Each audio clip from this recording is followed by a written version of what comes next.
Something about the way that you say my name simply puts anyone in the past to shame. You do what you do when you do how you do. I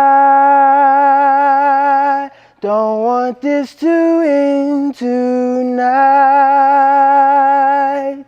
I want this to last for life. Nobody but you and I for life. What's up, everybody? I'm Jake Exavier, and welcome back to the Jake Exavier Spotlight.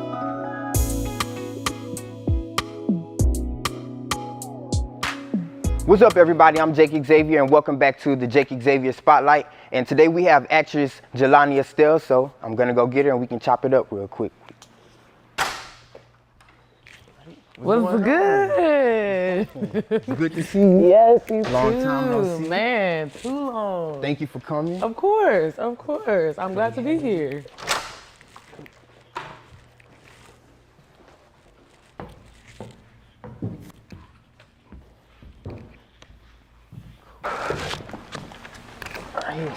So what's going on? Man, living life to the fullest. You having a good year so far? Honestly, yeah, it's crazy. That's already July. I know. Like, where did the year go? Like, where did it go? It's crazy. Crazy. But we here. Tell us a little bit about your life journey and, like, where are you from? I'm from LA, born and raised. From LA? Yeah, Baldwin Hills. All right. where I'm So from. how did you get into, like, dancing? And So basically, it's so ironic because when I was a kid, I didn't want to be a dancer. Like in preschool, we had to make like these little like figurines or whatever. Like it was like a cardboard cutout of like a person, Right. like for your career. And of course, all the girls were like, I want to be a ballerina. I was like, I want to be a firefighter. Like so when I came to class, they were all looking at everyone's like laid out. They saw mine. They were like, what? But basically, one of my friends was like, hey, do you want to come to this dance class? I went. And the teacher was like, you've never danced before? And I was like, no. And they were like, for real? And I was like, yeah. And they were like, you're like really talented. Like, you're amazing. So that's when I was like 9 years old. But before that, I was into sports. Like, I used to run track, play tennis, like all of that. And then I was like, okay, let me try something different. But yeah, I started dancing when I was 9. And it was really just because it was fun. And then like the older you get, you're like, oh, this could be a career. Like, okay. But then I started acting when I was 10. Yeah. So I've pretty much like been doing in the arts since I was like 9, 10. Like, and I feel like it's just fun. Like, the older you get, it's like, oh, I could do this as a career. Like, but yeah, especially living in LA, I feel like that's just like a thing that everyone does. Right. But I feel like my mom, she didn't want that for me. She was like, I want you to, if you want to do it for yourself or because you want to do it, not just because everyone else is doing it. Yeah. And I just ended up falling in love. And she was like, okay, I guess only if you want to do it, not because everyone else is doing it because it's LA. So, yeah. So since it is LA and everyone is doing it, like, did you have any inspirations behind being an actress or a dancer or anything like that? I feel like I've been more inspired like recently, just because when I was a kid, I was just like, I'm just doing this for fun. Like I'm just, this is just me doing it. Right. But I will say when I was younger, I was really inspired by Keke Palmer. Like she was one of the first people, like when I saw Killing the Beat, I was like, bet, like this is what I'm doing right here. Like, but the older that I've gotten, like I've been able to find like a lot of people who are like closer to my age who like are really inspiring. Like Keke Lane is really inspiring to me. Oh my goodness, Ryan Destiny, Viola Davis, Regina King, like, and ironically, Regina King, her son went to the conservatory that I went to when I was a kid, which is Amazing Grace Conservatory. It's run by Wendy Raquel Robinson. Oh yeah. And like, so literally we would have like celebrities would come by and stuff, but her son used to go there. So she's like, technically, she's seen me perform like when I was a kid. Right. Like, so hopefully one day I want to work with her because she's amazing. Like, but yeah, the older I get, the more I get inspired by people. I'm like, wow, like this is really possible. Like, it's like really like eye-opening. But when I was a kid, I was just like, I just want to have fun. Like I used to do plays and stuff like that. Right. I was like, I'm just doing it for fun. But yeah. So since you've gotten older and more inspired, would you say your style has kind of evolved a little bit, or maybe? Definitely. I feel like for me, because I went to Columbia for college, and after that, I feel like my style changed a lot into more dramatics.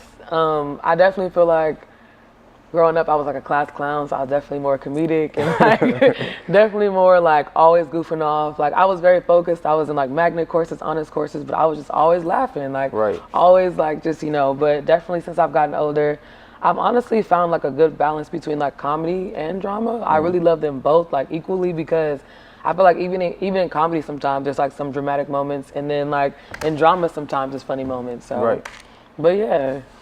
So speaking about that balance, like, you know, sometimes in the music industry, you know, some people tend to follow trends and sort of lose their individuality. You know, how have you been able to keep that balance and stay individual? It's definitely been a journey for sure. Like I feel like last year when everything shut down, like everyone says like you have a moment to really sit with yourself. Right. But I feel like after I left Columbia, I was in Chicago from LA. I was in Chicago, and that changed my like performance period because it was like more theater. LA is like more film and TV. But when I came back, I was really focused on like giving like agents and like casting directors like what they want. I was like, oh, they want someone like this. Like my headshots, I was like, oh, I gotta be like this. Oh, I gotta wear my hair like this because this is what they want. When in reality, they really want like you, like your true essence. So definitely like this past year, like with my branding and like marketing for like me as an actress, like I'm really like, this is me. Take it or leave it. Like this is how I wear my hair, this is how I dress, this is how I do this. Of course, it's still like compliments the character, but at the end of the day, it's like I'm not trying to be what's already been done because it's already been done. I need to be something new because the people that I feel like are really making a mark right now, like the trailblazers, are people who are like literally just themselves. Like when you watch their interviews, when you watch like them talking to people, they're literally just themselves. They're not trying to be somebody else. But I find that the people who do that, like try to be someone else, they don't really have longevity. So yeah, they kind of like are really popping for like a year, 2 years, do like movies or whatever, and then you never hear from them again. Like, you know, so, but yeah, I definitely learned to be more of an individual and just really like notice that like I'm enough. Like I'm okay. Like whatever they want, it's fine. But like at the end of the day, as long as I know that I put my best foot forward, I was 100% myself. Like that's all you could really ask for. Like in the industry, period. Like, yeah. So, I mean, I know everything is starting to open back up now, but like, what are some immediate changes that COVID, you know, brought towards you? Because I know everything shut down and, you know, everyone was stuck in the house. Well, one thing I did notice that, because when I came back out here, even though I went to Columbia for acting, I was still doing like musical theater out there. So I was auditioning for like Lion King, Aladdin. So I was more used to like that style of dancing. But when I came out here, it was more commercialized, like hip hop, like, you know, whatever.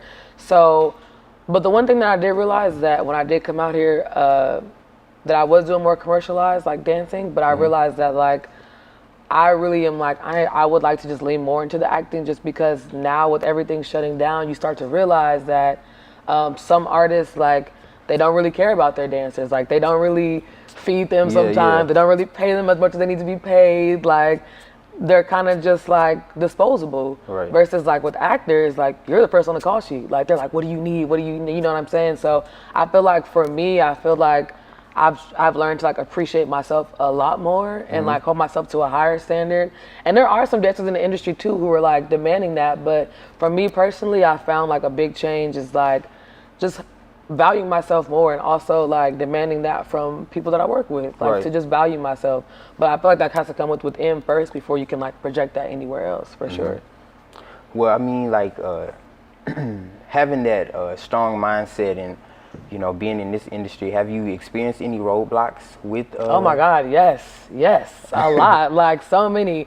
One big roadblock for me, not just myself, but a lot of my friends, who are like dark-skinned actresses, is like sometimes the stuff that we get called in for is like, dang, you gotta be a baby mama again, a prostitute again, a stripper again, like.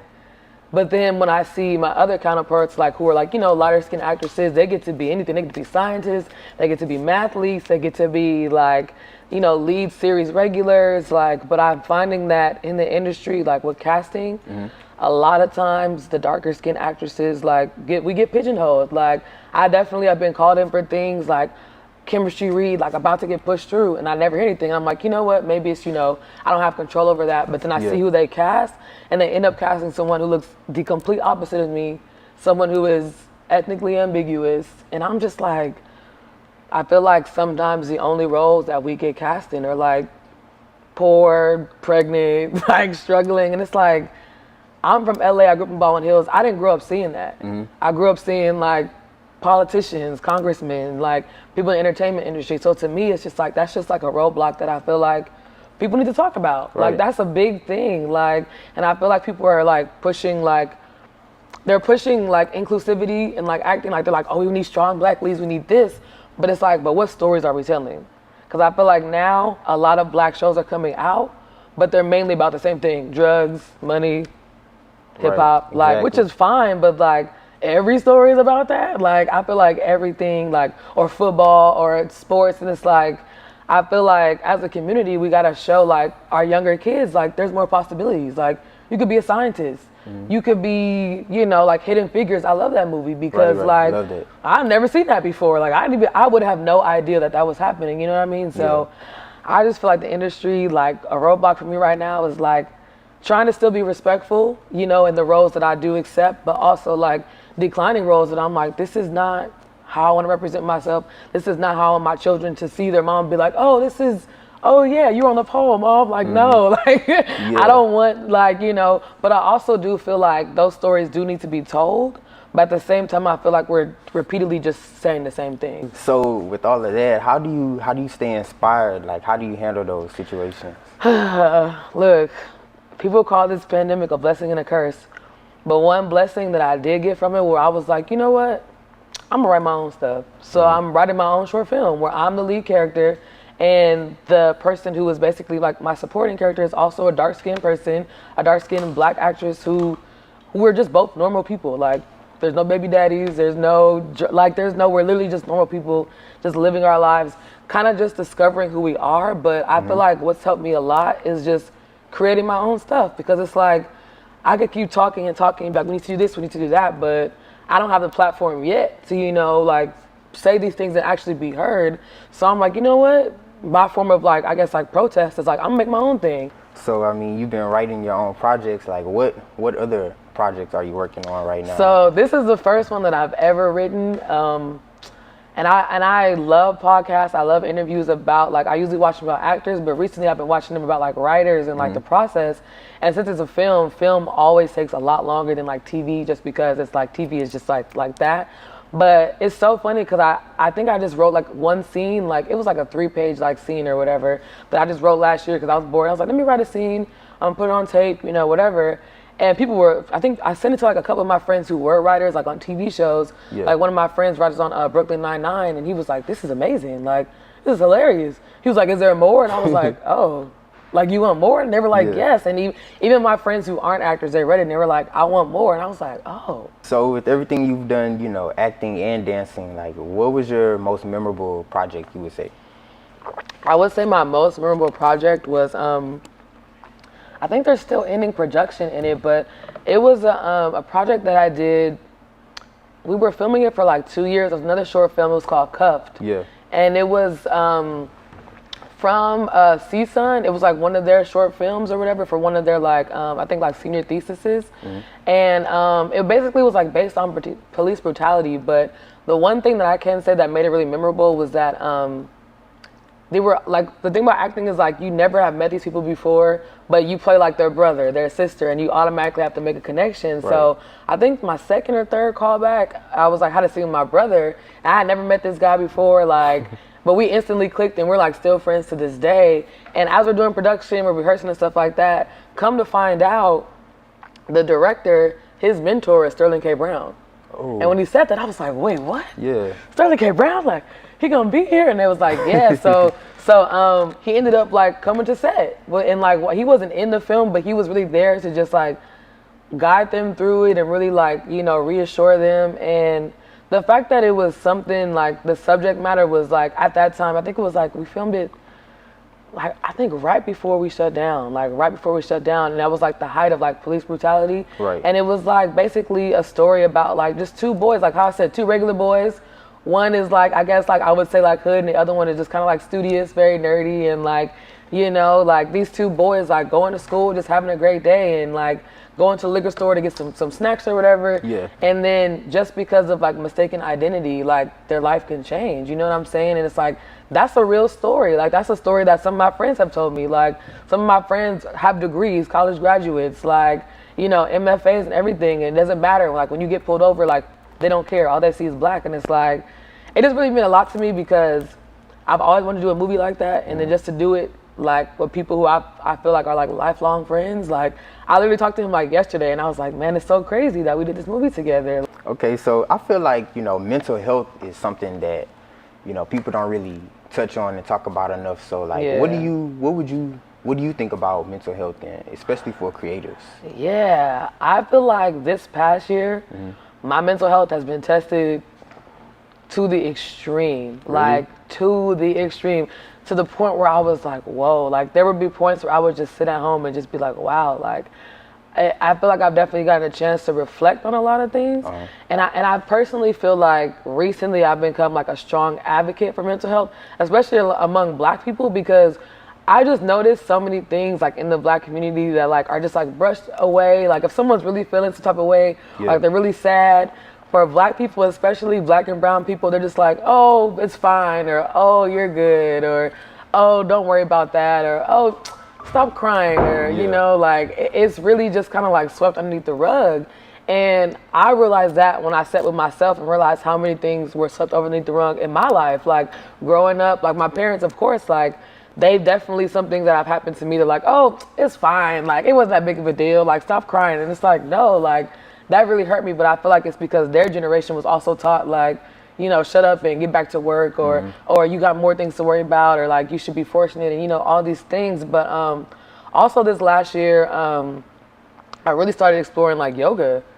And yoga is something that I feel like has connected me really closely with my mental health and also like God. Like some people when they do yoga, like they definitely, it's like a Buddhist tradition, but when I don't really know too much about Buddha, so like when I do it, I literally talk to God, and I feel like that's where we connect. And I feel like recently I've been advocating for a lot of my friends to like try yoga and also journal and also go to therapy. Like I have a therapist now, and we talk literally, like, of course talk about everything, but like we talk about everything. And it's like it's like to talk to someone who is like literally completely like unbiased, like they have know nothing about you. They're just hearing what you say, and they're hearing like these certain triggers, and they're hearing like, oh wait, you said that, you keep saying that, like what does that mean? Like someone who really is invested in unpacking all these things for you is just like, I feel like we all need it, like especially as black people, because I feel like there's so many things that we're told to like not express, or like so many things that we're told to like just not say. And like especially when it comes to like other races, like it's like, oh, don't talk to them about that, or when they come around act like this. And it's like that for someone's mental like health is just like, it's like daunting, especially being in the industry. For sure being in the industry, because I recall probably when I first came back out here, I graduated 2017 from Columbia, and I was doing some short film.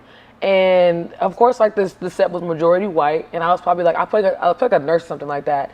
And we were all talking like craft services, and everyone was asking like, oh, where are you from? Where are you from? And I was like, oh, I'm from LA. He was like, oh, what part? I was like, Baldwin Hills. And this white guy goes, oh yeah, that's crazy that you made it this far. Like, isn't that like a rough neighborhood? Like, isn't that bad? And I was like, what? Like, to me, I was like, but because I was on set, I was trying to be professional. You know, I was trying not to, you know, like, that's another thing in the industry. You don't really want to say anything to come off as like the angry black woman. But when he said that, I really got angry, because it's like, you know nothing about this neighborhood. Like, I don't know who told you that, but I feel like instances like that, like, mentally is like, ugh, like, it just makes me mad, because it's like, dang, like, I don't want to always be perceived as angry when I'm passionate, but it's like, I'm very passionate. So it's just like, it's just hard sometimes to like make that differentiation. Like, but I definitely think that mental health is something that everyone needs to do. Like, I very much encourage everyone to journal.